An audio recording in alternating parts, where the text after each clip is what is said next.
যে খাবার পুনরায় গরম করলে বিষাক্ত হয়ে যায়। কথায় বলে অলস ব্যক্তির বেস্ট ফ্রেন্ড নাকি ওভেন। টেবিলে খাবার, আপনি মুঠোফোন স্ক্রলিংয়ে ব্যস্ত, চলছে তুমুল গ্রুপ চ্যাটিং।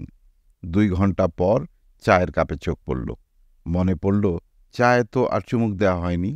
সহজ সমাধান হিসাবে ঢুকিয়ে দিলেন ওভেনে। এরকম ঘটনা সচরাচর ঘটছেই। চুলায় গরম করাও ক্ষতিকর, ওভেনে সেই ক্ষতির পরিমাণ আরও বেশি। জেনে নিন কোন খাবারগুলো পুনরায় গরম করলে বিষাক্ত হতে থাকে। চা, বিশ্বের জনপ্রিয় পানীয়গুলির একটি চা। অনেক সময় কাজের ব্যস্ততায় চা বানিয়ে উষ্ণ থাকতেই তা পান করা হয়ে ওঠে না। ঠান্ডা হয়ে গেলে সেই চা অনেকেই গরম করে খেয়ে থাকেন। এটা করা যাবে না। চা দ্বিতীয়বার গরম করলে তাতে অ্যাসিডের মাত্রা বেড়ে যায়, যা পান করলে বদহজম বা পাকস্থলী সমস্যা দেখা দিতে পারে।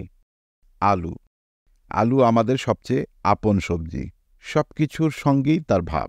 রান্নার পর আলু পুনরায় গরম করার ফলে এর পুষ্টিমান কমতে থাকে। এমনকি রান্না করা আলু লম্বা সময় ধরে কক্ষ তাপমাত্রায় রাখলেও এর পুষ্টিমান কমতে থাকে, এমনকি বিষাক্ত হয়ে পড়ে। তাই যে খাবার ফ্রিজে সংরক্ষণ করে খাবেন সেখানে আলু দেবেন না। ডিম, ডিম এতটাই সহজলভ্য যে একে বলা হয় গরিবের প্রোটিন। ব্যাচেলররা তো দিন আনি দিন খাই কথাটা পাল্টে ডিম আনি ডিম খাইতে পরিণত করেছেন। প্রোটিনের পাওয়ার হাউস ডিম অত্যাধিক তাপমাত্রায় পুনরায় গরম করলে বিষক্রিয়ার সৃষ্টি হতে পারে, কেননা পুষ্টি উপাদান নষ্ট হয়ে তা টক্সিক হয়ে পড়ে। পালং শাক, পালং শাকে থাকে প্রচুর আয়রন। পালং শাক দ্বিতীয়বার গরম করে খেলে আয়রন অক্সিডাইজ হয়ে যেতে পারে, যা থেকে দেহে নানা সমস্যা হতে পারে। রান্নার তেল, রান্নায় ব্যবহৃত তেল কোনোভাবেই পুনরায় ব্যবহার করবেন না, এর মধ্যে টক্সিন তৈরি হতে পারে।